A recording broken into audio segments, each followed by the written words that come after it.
Hello and welcome to the Favourite Football Podcast. You're here with me, James Brett, and also here with me today is Ben Howard.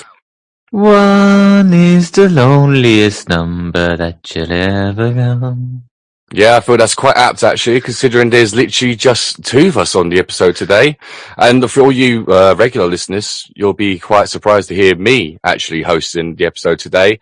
Normal host James Kidder cannot be with us, but we do have a mysterious message that just came in. Let's have a quick listen. Hi everybody, it's James here from the Favourite Football Pod. I can't be there tonight, unfortunately something has come up last minute, so Brett's in the driving seat. As I couldn't be on the pod, I thought I'd send this message and give a little contribution to the show, as it just feels weird not being there. This song's actually written for Ben, but hopefully you guys will enjoy it as well. It's called Friday Night Lulls. Enjoy it.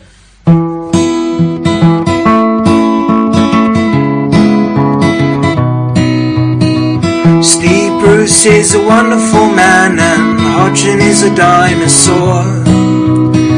My favourite part of the whole weekend is when Callum Wilson scored. Fuck you, Ben. Fuck you, Ben.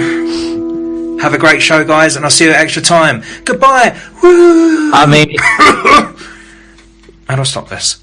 he's a very brave man slaughtering Palace when Arsenal lost 2-1 to Wolves on the weekend. So it's a very brave man doing it. I was literally not expecting that at all. That's brilliant. Obviously, we will get to that game. We will get to that game. So, Ben, you'll have your chance, okay? You'll be able to do a rebuttal. If he's going to be bloody Liam Gallagher, then I'll be 50 Cent. Well, if people could actually see me, look like you're the most un-50 Cent looking person I've ever seen in my life. But yeah, 50 pence instead. However, should we actually try and get to the football now? It'd probably be a good idea since it's a football podcast. Yeah, you're probably right, mate. Let's try and be professional about this. Well, let's start with the biggest game, I would say, is in terms of goals. Manchester City 5, Burnley 0. What do you think of that, Ben? Oh, about time we saw some goals again. I mean, like, at the beginning of the season, we were seeing goals left, right and centre. So it's nice we actually got to see 5 in a game once again. But to be fair, City pretty much trounced Burnley. You could only ever see it going one way. And like the amount of times that Man City had beaten Burnley 5-0 as well, it was a pretty much foregone conclusion, especially when you haven't got Pope in goal as well and Peacock Farrell, who didn't even have the best of games either. It was pretty much City one-way traffic. Well, it's so funny you should say that. I think this is correct anyway. I think it's the fourth consecutive 5-0 at the Etihad against Burnley. So you are probably most likely right there as well, and probably another few people got a hat-trick against them as well. Oh, I think everyone has a go pretty much. I think the last 7 meetings with Burnley, aggregate score of 28-1. So you're right. This pretty much was a foregone conclusion if you look at, historical statistics and everything. But you never know, because obviously Man City in recent weeks have been a bit up and down. And obviously last week we was discussing how, they didn't seem to be firing all cylinders and certain players didn't look like they was too happy. Whereas today, it was the Manchester City we all used to, wasn't it? If you're Burnley, you might as well just forfeit the game. You only lose 3-0 if you forfeit it, so you better be better on their goal difference. But yeah, with City, it's been a bit like Jekyll and Hyde. Sometimes you look at them and they look magnificent, and other times a bit like, what is going on with City? But then they showed their true colours on the weekend when it was a bit like, okay, you're Man City again. You're showing your golfing class. And yeah, I mean, Mahrez getting hat-tricked. He had a very good game. Ferran Torres getting in on the action. I mean, a lot of people, he's gone under the radar this year. Ferran Torres, a lot of people weren't expecting much from him. So it's nice to know that if there are players who probably wouldn't be in the starting 11, like Ferran Torres and Mahrez, who you would say maybe not in their best 11, are contributing. Yeah, so I must be, especially in particular, Mahrez obviously scored a hat-trick and, I think he's one of these really underrated players, since he's been at Man City, because he doesn't always have the opportunity to play, lots of games in a row, consecutive games. But he's been playing quite a lot recently. Obviously, you've had injuries to Aguero, Gabriel Jesus, quite a lot of other people in the squad, and just poor form in general from certain players. And he does seem to be that one consistent player that's always trying to make things happen. So, I'm kind of glad that he's doing well. Obviously, I don't want to be, as a United fan, see City trouncing people 5-0 every week, but individual player wise, it's good to see Mahrez, get a hat trick and sort of, stake a claim in that starting 11. And like you said, Ferran Torres has started very brightly. It was good to see De Bruyne playing well today as well. 2 assists to his name today. So yeah, even we thought he was a bit sluggish this year as well, De Bruyne, but obviously him getting a couple of assists will doing the world of good as well. yeah, even Foden got an assist as well. So, that will add more evidence to the City Brigade saying he's the best youngster in the world. Do you know what I mean? So, No, don't say that. But, as much as it's, we saw pretty much a staple sort of Man City performance is pretty much exactly what you're used to, especially against Burnley. I can't help but feel that maybe Burnley were not quite themselves today. Like you said, Pope, that's going to make a big difference. But I also felt that defensively, they were all over the shot. Yeah, it's surprising because obviously Tarkowski and me are their best solid pairing. So you'd think that's what Burnley base their game on, being defensively solid and try to be as tight as possible. But they were done so easy at times. It's a bit like maybe the golfing class between the attack against the defence was a bit too much for them in the end. Well, it's weird, isn't it? Especially the first 3 goals as well. Like, obviously, Mahrez had so much time and space for the first 2 to pretty much just sort of walk in, get past 2 players, curl into the top corner. Even Mendy, who scored his first goal. Third, he had so much time to volley it in. Yeah. Where is the defending? He just snuck in at the back post, had all the time in the world to, pick his spot with the volley. And they say that was his first goal for Man City. And, you kind of felt at that point it was game over. And then everyone just started getting on the act. It was pretty much comfortable from start to finish. But, as a fan of football, you can't help but just sort of admire the attacking fluidity that City have in attack.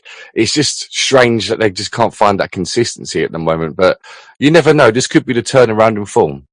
Yeah, well, with City, they will either go on a really good run that we know of, and you'll see them top of the table anytime soon. But the options they have at their disposal, their starting lineup was front four was Torres, De Bruyne, Mahrez, and Jesus, and that's not including Bernardo Silva, Sterling, Fernandinho wasn't there, Aguero's not there. So even when they're playing like that and they're scoring 5 goals, they're still not got their full strength there, have they, in attacking wise? Well, that's what I mean. On paper, we see all these players, and like you said, we always expect really at the top of the table for it to be Liverpool, Manchester City. I'm sort of thinking maybe it was what we were saying a few weeks ago, maybe about because they got to the latter stages of European competitions, and maybe it was fatigue and fitness playing a part. Maybe they're going to start hitting a bit of form now. I think they're 11th place in the table. Obviously, United have just gone up to 9th as well. So they're in similar places, and they finished the season in, at a similar time as well. Maybe that's a factor. It's hard to say, for certain, but it has been very confusing watching this City side so far this season. I don't think many of us take, obviously, any notice of the Premier League table 10 games in. It's so early on. Like City got a game in hand. If they win that game, they go up to 5th. It's like 3 points behind Spurs and Liverpool. So it's still very early days, isn't it? It is, and already, we had the start of the season where we had all these crazy results, and we've seen all these teams that are up near the top of the table, and we've still got a few of them, which obviously we'll get to later on in the show. But, it's starting to form a little bit. Those sort of teams are starting to drop, and you're starting to get these teams slowly climb up the table. So, I fully expect them to be, surely around the top 6 or at least around the Champions League places but especially by Christmas, I think that should be by the case. Christmas, City will definitely be obviously either first or second. There's no doubt about it.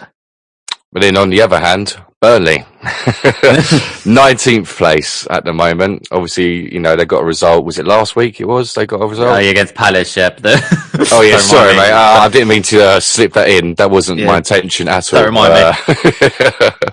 But yeah, it's hard to see a way out for them at the moment, isn't it? I mean, with the return of their best defensive pairing, me and Tarkowski, you think they would be a bit more solid at the back. I mean, they beat us 1-0.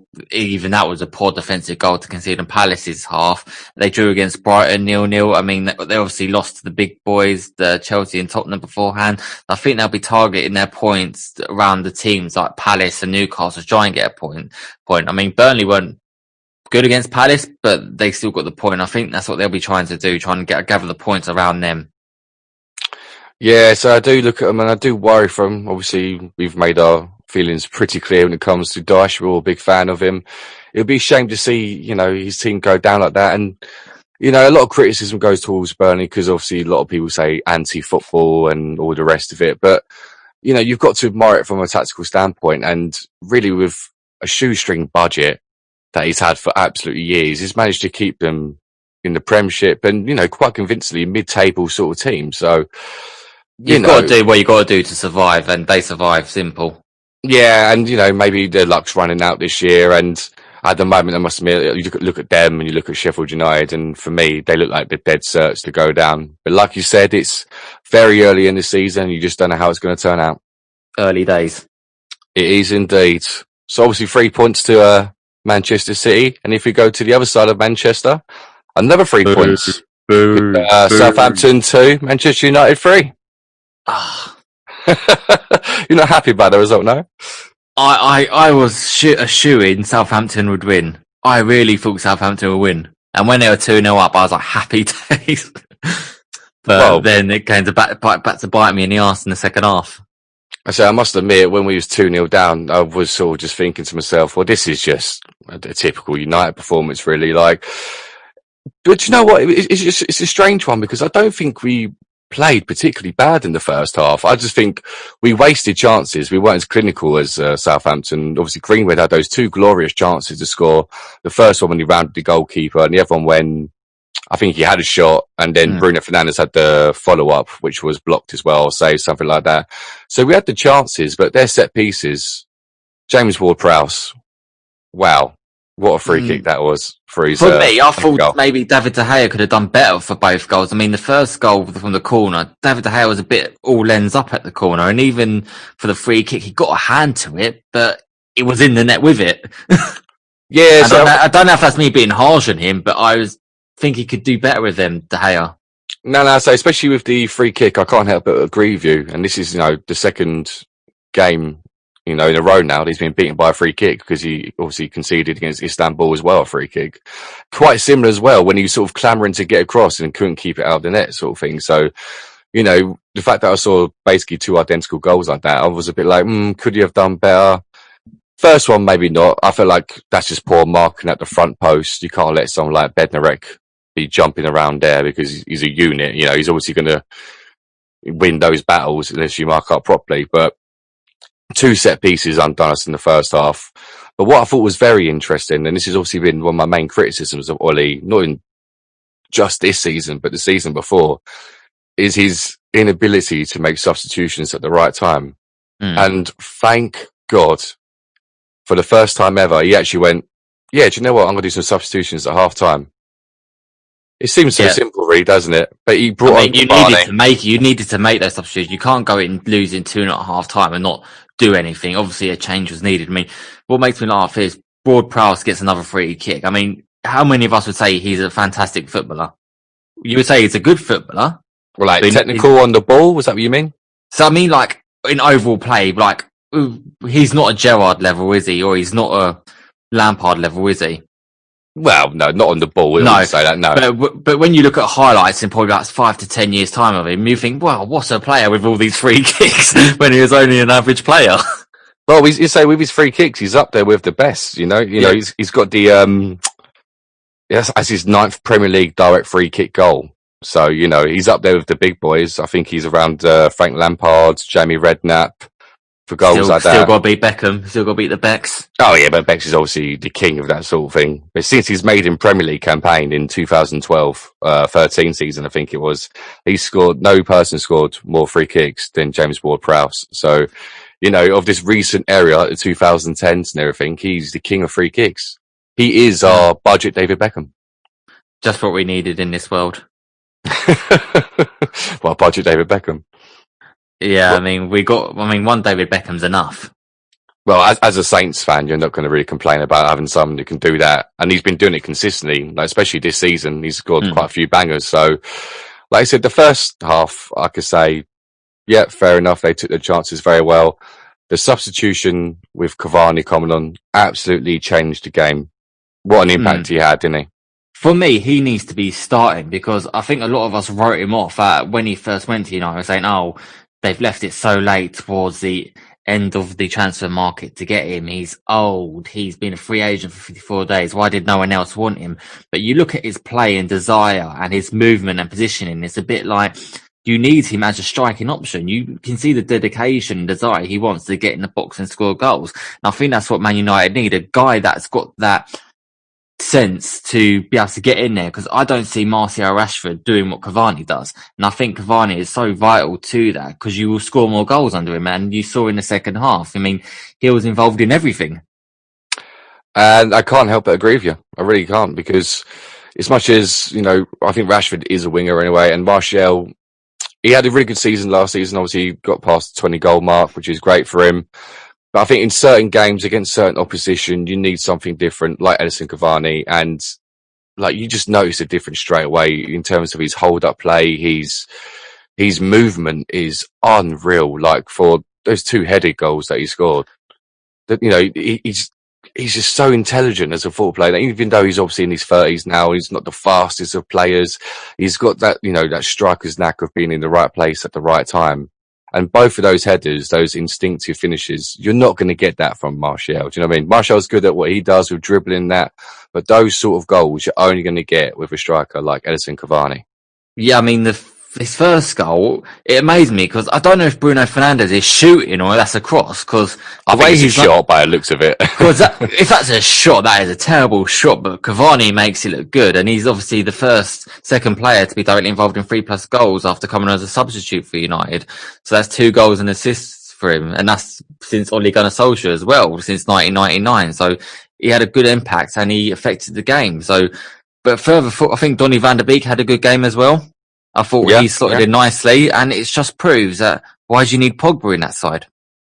So, but I must admit at the moment, the people that we have put in place, obviously I'm not slamming Martial. I know he started a bit slowly. I think he's only got 1 or 2 goals in all competitions, so it's not the best starts for him. But yeah, I think Cavani at the moment sort of made a claim, because it wasn't obviously just the 2 goals. He also assisted for Bruno Fernandes as well.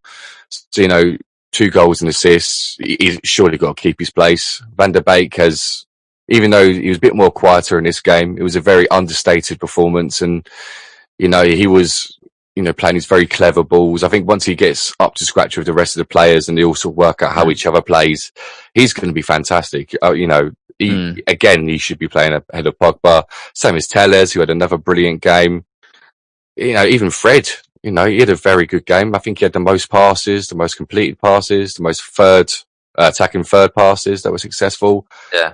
So, as much as he was a bit of a laughing stock a couple of years ago, he's really trying hard and he's really earned his spot in that side. And I mean, it's a massive improvement. It's a massive improvement compared to obviously when he first started. But still, if I was at United, I say going forward, you want Fernandes and Cavani starting every single game, because they are the only ones that look like to be able to do anything. You saw the link-up play against Everton, and you saw it against Southampton as well. So they need to be starting for United to even get anything this year. I agree, and I think, especially with the formation as well, that he keeps going back to diamond, so I do think he favours that formation.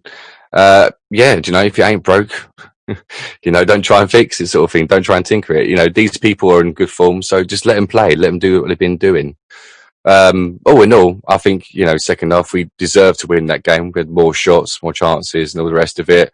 Southampton did start very well, but they've got a bit of a knack in second half. In every single game, they seem to trial off. Well, wonder what it is. Well, who knows? But Southampton having a good season in 6th, and United on the up. I feel like they could do better, though. I think when they started the game, they looked difficult to deal with. The high pressing, high energy for Southampton. In fact, the actual stat itself is, ranked for first half goals conceded, they're joint second, whereas the second half rank is joint 19th.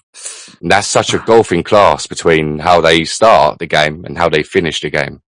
So I don't know if that's because of their style of football, the fitness levels, they sort of give it all they can in the first half and then got nothing left for the second and then sort of get picked off. But I feel like it's a problem that Hasenhüttl's got to address, surely. Well, I think, it may be a problem, but they're 6th in the league and I don't think they can really complain, Southampton. Yeah, I agree. Obviously, they're 6th at the moment, so they're having a great start to the season. Obviously, United are now in 9th and game in hand, only 3 points off the top 4. So, all in all, not a bad day's work. Touche. Right, and the next one, I think we're going to go for Leicester City 1, Fulham 2. Bit of a shock, eh? Oh, I mean, not many people were predicting that, were they? Fulham to beat Leicester, but it was actually 2-1.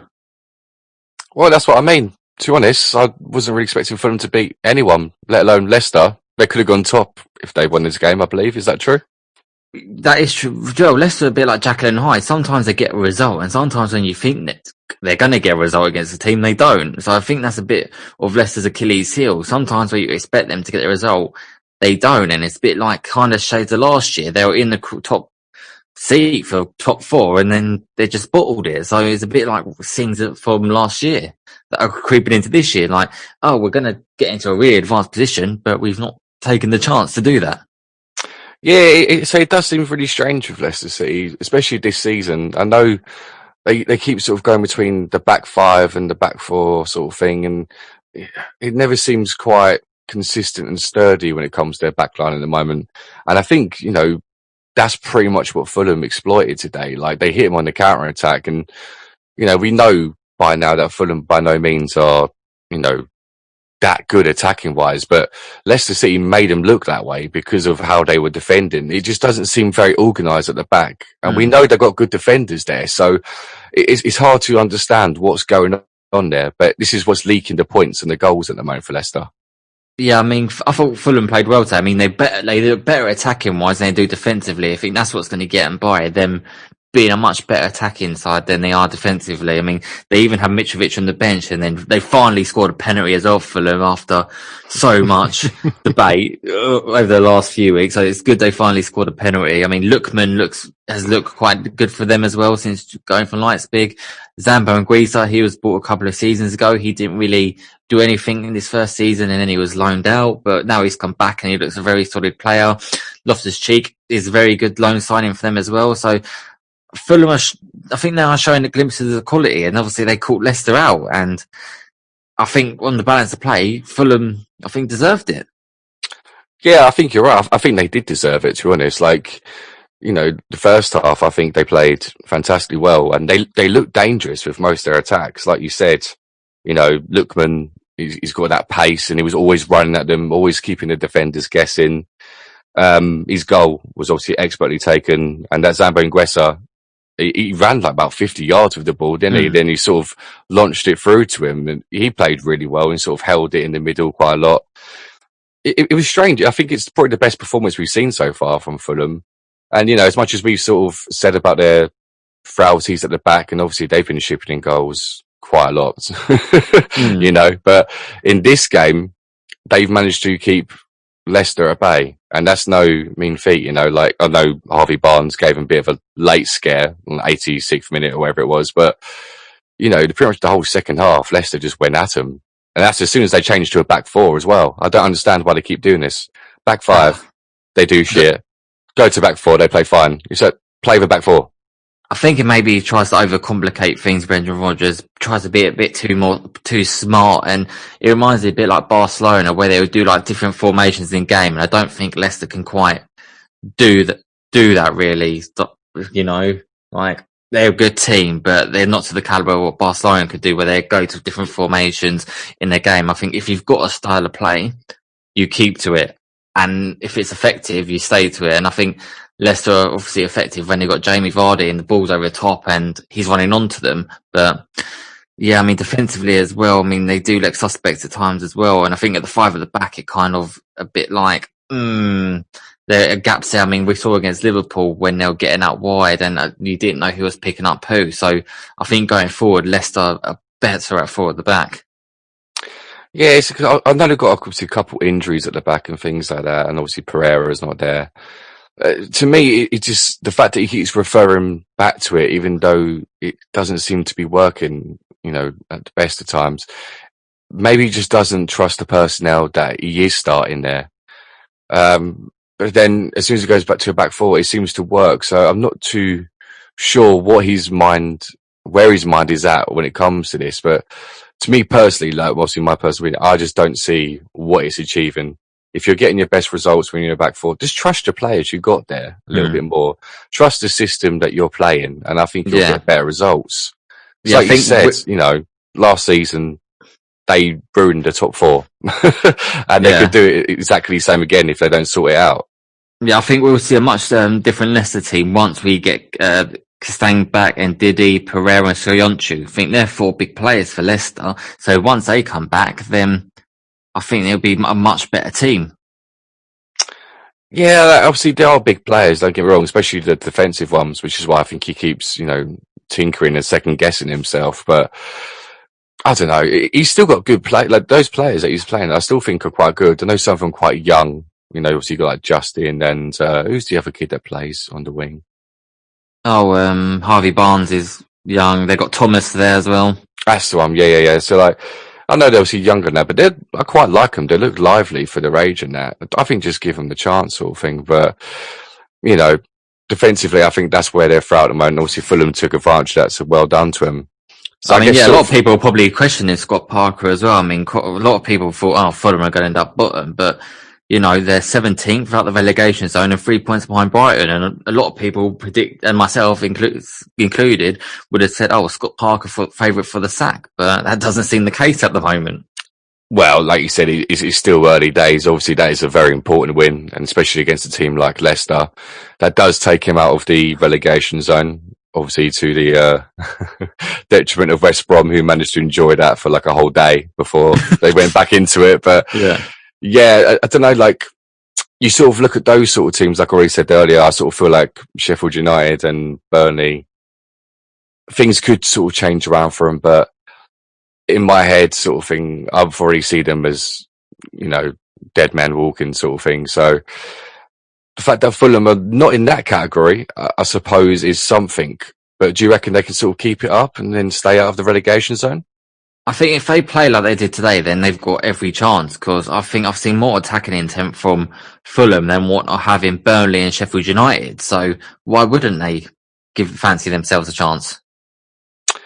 Yeah, well, obviously, if you're a Fulham fan, you can only hope. But obviously, without even looking forward to the future, they'll be absolutely thrilled with this victory. And that was probably the biggest upset of the week so far. Especially not starting Mitrovic as well. I think if they get Mitrovic firing again, then I think you will see them climbing up. Well, I say he's got that, Premiership pedigree. So if they can get him firing as well with the likes of Lookman and, other players they've got that look dangerous, they've got every fighting chance. But we'll have to see in the future weeks. But anyway, that's it for the first half. We'll come back for the second half, where we will assess the rest of the weekend's games. To keep up to date with the show and contact us, you can follow us on Instagram, Facebook or Twitter @FaveFootballPod. You can email us on hello@favouritefootball.com. You can support the show financially on Patreon at patreon.com/favouritefootball. Also, if you've enjoyed the show, please leave a 5-star, as it helps more people find the podcast, and of course, share with your friends. Hello, welcome back. Let's have a look at the rest of the weekend's actions. And let's start with Arsenal 1 and Wolves 2. James Killick, this is my time for revenge. Arsenal 1, you thought you had the game won. Neto, fuck off, Killick. I wish you two could be more mature for, the older listeners for this programme. Like, how are we going to get views when you two are always fighting? It's like Mr. and Mrs. Smith, isn't it? Well, you're definitely like a married couple. You got that bit right. Yeah, we don't live with each other. He cheats on me. It's all good. Okay, swiftly moving on. Very interesting game. Obviously, a lot of things happened. A lot of different things, some good, some bad. Obviously, you sort of start with the first main thing that happened in the game, which was with Raul Jimenez. Obviously, he had that collision with David Luiz, which both of them come off pretty bad. David Luiz obviously had to bandage up his head because he was bleeding, and for most of the game as well. I'm surprised they even let him play. But Raul Jimenez obviously looked worse for wear. They took him to the hospital. Wolves actually confirmed that he actually had a surgery on Sunday night with a fractured skull.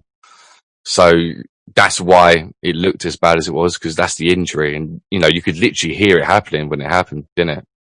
Yeah, I think this has been like a massive topic. Anyway, I think before even Jimenez got that injury, it was quite a well spoke about thing about players getting concussions and dementia and older in life and doing more to protect players' health. And heading of football and all that. And obviously this didn't help the cause either, with David Luiz playing on as well when he shouldn't have. And they want to kind of bring in like a concussion test as soon as if there's a head injury, they should test if a player should be able to continue or not. But you don't want to get in a situation where you're putting players' health at a massive risk. And you see Jimenez, I mean, if he's have a fractured skull, you don't really want him going down that Ryan Mason route and him having to retire from football, because he is such a good footballer as well, and he is pivotal to that Wolves team. So you hope he has a quick recovery and is able to guide Wolves in the Premier League. So, but maybe more needs to be done to help these footballers not get these injuries.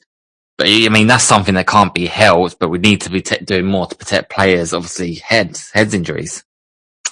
Yeah, obviously, like you said, we wish him our best wishes and a speedy recovery. But it's interesting because you obviously have two separate things there, two separate players with two separate things. So, if you sort of start with the David Luiz one, I think that's in a way the one that concerns me a bit more in terms of apparently he did actually pass the concussion tests, but I just find that hard to believe. Like, these tests can't be that good if he's running around with his head still bleeding. And if it's a collision that actually resulted in someone else breaking their skull, that's got to be quite an impact on your head. So I kind of find that slightly bizarre that he was still able to, and he was still able to sort of pass those protocols. I'm not sure what those protocols exactly are, but I don't know. It seems a bit suspect to me, I mean, sometimes you don't feel like concussion like till ages after, don't you? I mean, you're not going to sometimes feel it straight away. Sometimes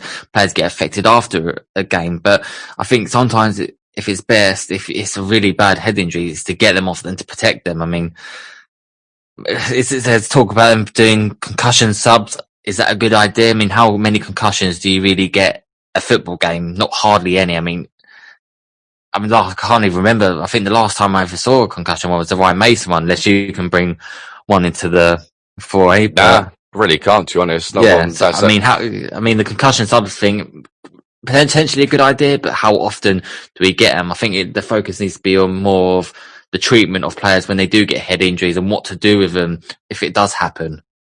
Yeah, because obviously, like you said, the temporary sub sort of in the concussion sub, or, however you want to phrase it, I think that'll be a good idea. I don't understand how something like that's not already in place, to be honest. And again, it's these people should be putting these laws in a lot quicker. I always find that they only seem to think of ideas like this once something bad's happened, But, you sort of look at the difference between, I think like Raul Jimenez, they dealt with fantastically well. They were quick on the pitch. They assessed him, got him off to hospital. He was in surgery by, Sunday night. So, I can't really fault anything they've done in that process. But it's the people that, like you said, with concussion, it's a funny one. You don't necessarily know that you've got it for a while, and then the damage could be done, So you need to protect those players, because most of the time they're going to want to carry on playing.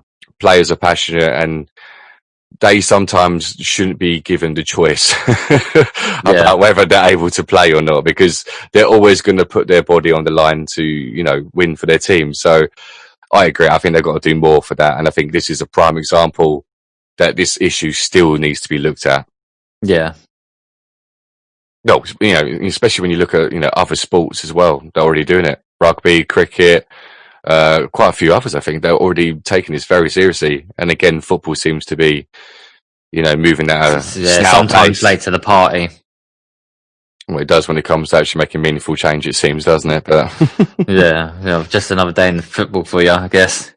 But yeah, obviously, that wasn't the best of starts to the game. And obviously, it's not good for either of those players. But, the rest of footballing wise, a bit of a funny one. The better team. I thought Wolves were the better team. They were, but I wasn't expecting them to be. I don't know. It's difficult with Arsenal, because I keep feeling like they should be a lot better than they have been playing. And this is actually one of the worst starts they've had to a season all of a sudden. I mean, the caliber of player they got, they should be doing a lot better. I mean, they bought Thomas Partey on deadline day. I mean, that was meant to be a game changer for them to push on ahead. I mean, but Aubameyang hasn't looked the same since that contract signing. They kind of lack that spark, what's linking the midfield and the attack, and it showed. Like Wolves are all over them. I mean, Podence scoring, he was open as well, getting that, and it's just a bit like I don't know what Arsenal are trying to do at the moment. It's a strange one because I thought Wolves did play well, but I did think Arsenal defensively were very suspect again. I think the main problem at the moment is defensively they're still not sound, and I think they lack creativity going forward as well. Like you said, with the 2 goals that they scored, the first one, Dendoncker managed to get a header on the bar, didn't he? Yeah. And, Neto was the first to react. There was like 3 other defenders there that could have got there, didn't get there in time. How did Podence manage to get to that other one for his goal as well? And obviously dink it over Gabriel Magalhaes, which is obviously a clever bit of dribbling from him. But the fact that he was even able to run in, nick that and slot it past the goalkeeper, that shouldn't be happening.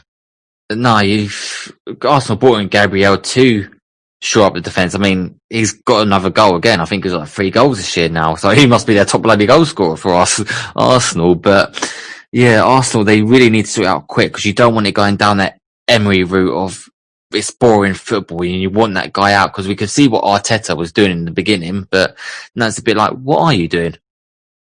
Yeah, it does seem a bit strange at the moment. And obviously, if you look at both of the sides, like Arsenal now 14th and Wolves are 7th, Arsenal's tally of 13 points is their lowest after the opening 10 matches of any league campaign since 1981. So it's not a good start. Whereas you look at Wolves and their tally of 17 points is the most after 10 games of a top flight campaign since 1979-80. So same sort of time period, and Wolves are having their best sort of start, and you've got Arsenal, they're going the other way. So, is that sort of a precedence they're going to set for the rest of the season? Who knows? But I mean, again, it's early days. Wolves having a good start. Nuno, obviously a fantastic manager, and again, he's getting the best out of his squad. And hopefully, Jimenez has speedy recovery, can return back to football quickly. Yep, absolutely. Right, let's move on to the next one then. Also, this is one that we literally just watched, which was West Ham 2, Aston Villa 1. Very exciting game, wasn't it?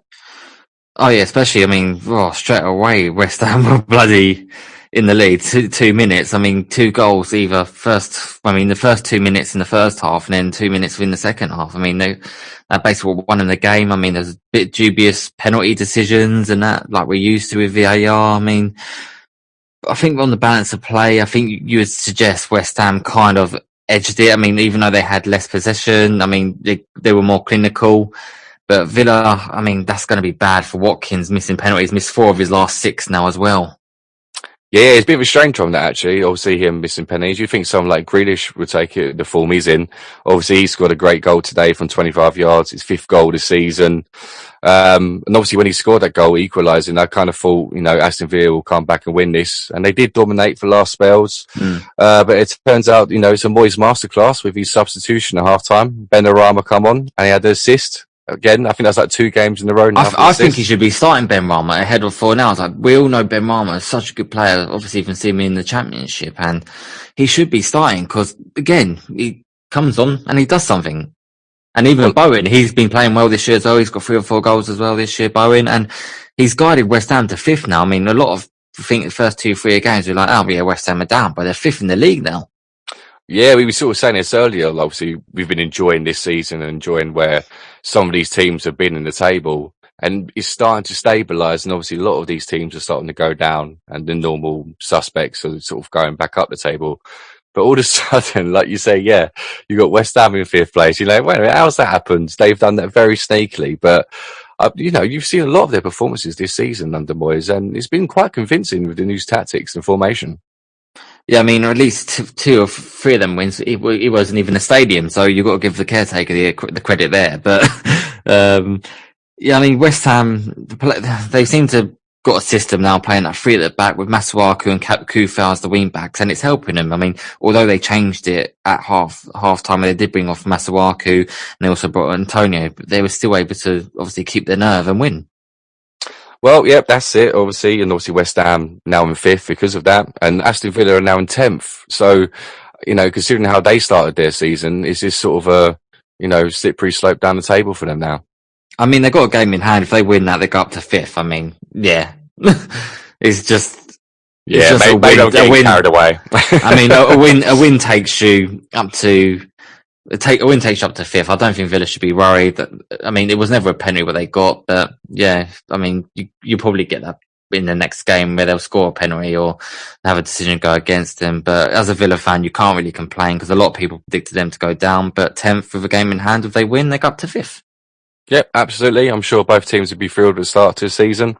To the next game, for a team that won't be so thrilled with their result, is Brighton 1, Liverpool 1. Obviously, that's a bit of a shock as well for Liverpool, isn't it? You would say Liverpool may be hard done by in the game. I mean, that Salah offside, a toe now. This offside stuff is now getting ridiculous. I mean, as we saw with Villa in the last game, apparently that was offside, but it was a foul as well. And it's a bit like, what are the rules on offside? And it's just all a bit all over the place. But I'm happy Brighton missed the penalty of Maupay because he was giving it a lot to Arsenal as well, wasn't he, previously? So I think he's the guy everyone loves to hate now, Maupay. It was never a penalty, I don't think, for Brighton because Danny Welbeck fell about 5 seconds later as well. Well, it's an awkward one, really. Obviously, we don't want to sort of always talk about VAR and decisions, but you can't help it sometimes. And I must admit, the Salah one was very harsh. It must have been the toe now. Very controversial decision. Obviously, he had the chance for Mane, which he scored, but I think that VAR call was correct. That was correct, yeah. The one with Welbeck, we saw something similar. What game was it? Was it last week? It was one of those ones when you kick and you sort of follow through, but you're trying to kick the ball. So you're absolutely, there's no intention of hurting the player or even nothing like that at all. And there was the slightest bit of contact on this one as well. So for me, I think it's ridiculous it's soft and and it's a bit like, I don't think VAR is the issue. I think it's the officials, and I can't even remember the last game where I've gone, do you know what, that officials had a good game, because it doesn't happen, and we need to go back to a time where officiating was good, and it just seems to be no one is up to a level capable of managing a Premier League game. Yeah, so I must admit, is somewhat the rules. I think the officiating in this country is poor anyway. I think we all know that, but I just want to have a game where I don't have to focus on that and use it as an excuse sometimes, you know what I mean? Because I actually felt Brighton played really well today. And obviously, if they didn't miss their penalty, then they probably would have had a draw, I felt.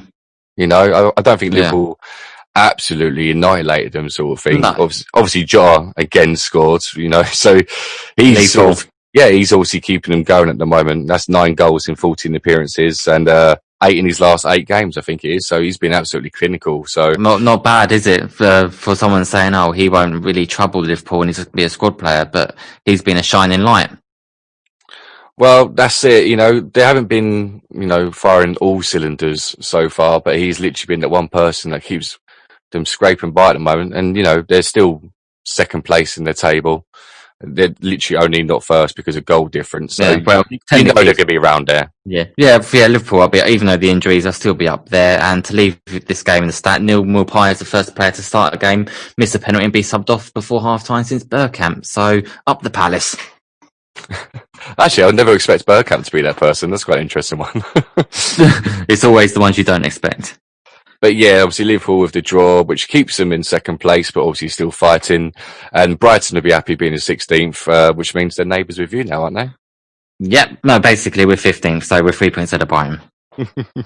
Well, we'll get to you lot in a second, but we're going to start with Everton 0 and Leeds 1. 2 teams that are very, they were very similar in the table. Both had good starts to the league, but now one of them seems to be trailing off a little bit, don't they? We're kind of seeing the Everton of old now again, aren't we? Believe it or not. I mean, after hyping them up so much in the beginning and losing the games they have done, it's a bit like, what is kind of happening with Everton? But I think with Leeds, I think they're performing well. Sometimes they look awful, Leeds, and sometimes they look fantastic to watch as well. So you don't know what the Leeds side is going to turn up either, do you? So yeah, it's a bit of a Jekyll and Hyde game because either one team will be very good or one team will be very poor. Well, to be honest, I was actually expecting a lot of a higher scoring game because both defences and both Everton and Leeds can be very, temperamental, to say the least. And there was a lot of chances for both teams. Both goalkeepers made some good saves, even Pickford. Mesley obviously made quite a lot of good saves as well. But yeah, it's a strange one because it seems like Everton are yo-yoing really. Like, with Leeds, you sort of know what you're going to get. They're, very intense and, they attack. They're not necessarily the best at the back, so they're going to leak goals, and they're not necessarily going to be, because of that reason, they're not really going to be a top table team. But if they're mid table, that's still, a massively great season for them to have. But with Everton, I think because of how they started, and you sort of saw them, first around there, it seems strange now that they're training off, and this is still with their players that have come back from injuries and suspensions. So it's hard to look for an excuse. Now it's just like, okay, now what's happening? Is it a mentality thing? Yeah, I mean, Ding is out now for 2 months now, which doesn't help. I mean, he's been a big source and an outlet for them. I mean, he got 2 assists against Fulham, so that's a huge loss for them. And then they were obviously starting Holt, Godfrey, Davis, and Arobi as well. So it's a bit like, I mean, can they really challenge if they don't have their key core players? It's a tough one because I think they've still had good enough players to sort of win these games. And you've got to look, they've lost, that's their 4th defeat in 5 games. So, you've completely forgotten about the unbeaten start to the season because all of a sudden they just can't stop losing. So it's a very difficult one, actually. It's very hard to sort of analyse exactly what's going wrong, apart from that their defence is just very leaky and all over the place. And obviously that's where Leeds exploited them. Yeah, I mean, you don't know what Everton's side's going to turn up, because we've seen them be fantastic, and then it's a bit like, next minute, but again, huge props to Leeds. I thought Calvin Phillips was fantastic as well. Koch was very good as well. And Rafinha, obviously with his first guy in the Premier League, that are doing the world of good as well. So again, Bielsa's got Leeds ticking. Yeah, that's it. Obviously, Leeds are on the up, and Everton, well, we'll see how low they can actually go in the next few weeks. But moving on to the next game, which obviously you'll be very happy to talk about. Crystal Palace 0, Newcastle 2. We were shit. We were shit against Burnley, and if there were fans there, I think Hodgson would have been out by now. I don't know, does that seem a bit overboard? You were singing his praises at the beginning of the season. Well, I was singing his praises because you could actually see a change in the thing, but since lockdown, we've lost like 13 games. We've only won like 4 of 19 games. That is very poor. It's very strange though, isn't it? Because obviously you actually played quite well in the game, I thought, at times. And then it was just the last 5 minutes. You just went to shit completely with your defence. Oh, it capitulated. And if you got Joelinton scoring a massive deflection, then it's not been your day at all. Well, Callum Wilson and Joelinton obviously scored in the 88th and 90th minute respectively, and they also both assisted each other, so this is obviously the dream team pairing. I mean, if there was fans there, I don't think Hodgson would be, I think he'd be having a hard time, especially when you leave 30 plus million strikers and you've got Schlupp playing up front and Eze on the left. I mean, serious question needs to be asking, but I'm hoping for an improved performance this year. Well, this week, but yeah, we'll see what Palace side turns up. Yeah, obviously issues to address, of course, and obviously Palace are now 15th, and Newcastle have now leapfrogged them into 13th. Next game we have is West Brom 1, Sheffield United 0. You would say West Brom. It's nice at West Brom because I thought Gallagher's finish was very nice, but again, Sheffield United, they've made the worst ever start to a Premier League season. Yeah, it's been atrocious for them so far. Like, West Brom haven't been much better, to be honest. Obviously, they got their first away victory today, and Conor Gallagher had a good goal. But there wasn't really much more to say, really, was there? Like, Sheffield United had a few good chances. As like Mousse, that had a really good chance where he was literally point blank range and blasted it over the bar. You know, if you're not scoring those, then you're not going to have a chance, are you? When can we say Sheffield United are really in trouble? Because they've had the worst start ever to a season, but it seems to have gone a bit unnoticed, and no one is really making a big deal out of it. And I think it should be because of how well they played last year. We was expecting Sheffield United to play like this last year, not this year. Well, I suppose, like you said, we sort of touched on this in previous podcasts. It was very much new tactics. We haven't seen this before, and maybe teams are just sort of wisened up to what they do. Obviously at the moment it's probably carried on because of confidence and all the rest of it. But I have no shocks really that they're down there. They're not scoring and they're not defending. I mean, you bought Ian Brewster for 24 million, and you don't seem to be playing. You're playing David McGoldrick, who couldn't hit a barn door in the Premier League or Championship, and it's a bit like you really need to sort out your attacking options because you need to score goals and you need to be able to defend. Yeah, and obviously Henderson going is obviously going to be a massive hole, which obviously if Daniel was here would tell you Ramsdale was not fit enough to wear the shirt. So, you can see it that way. Yeah, you missed out on this one this week, Dan. Yeah, Daniel, I'm sure he'll come back and say what he's got to say about him. Don't you worry about that. But yeah, all in all, Sheffield United dead bottom. West Brom fighting chance. They were out of the relegation zone for, like I said, a day before they went back into it. But again, they've still got a pulse at the moment. Yeah, the quicker you close the gap, then obviously the more chance you have of surviving. Yeah, exactly that. And obviously, just to finish and wrap it all up, we have the last game. It was 0-0. Not loads to say. It was Chelsea and Tottenham. On paper, it should have been really exciting, but I thought Jose Mourinho summed it up pretty much. He said after the game did not have many chances. It is a game where we both wanted to win, we respect each other. Nobody gambled. Nobody tried to change the direction of the game. Everybody was thinking, one mistake, we get punished. And that's your all. That was pretty much it. No one really went for it. If anything, you could probably say Chelsea in the balance was slightly better, had a few better chances, but I felt it was a bit of a safe performance from both sides. And there you have it, a boring 0-0. Exactly. So much promise, and yet we're left with a whimper. It sounds like James Killick when he's hosting. Ooh, okay. Yeah, you got burned. You disrespect Palace, I'll come for you, boy. Well, okay, so if you're not on the podcast next week, all the fans know it's because you've been sacked. And if you'd like to switch over to extra time, I'll also be on there. Well, yeah, we will actually have that in the midweek, and obviously Killick will be back for that hosting. But yeah, that's it for this week's action. Obviously, if you want to get in touch on our Instagram, Facebook, YouTube, we're literally everywhere now, so you can't miss us. Right. And if you don't follow us, you're missing out. Well, exactly, because of all the good action we have on offer. Right, that's all we have for this week. We'll speak to you next time. Goodbye.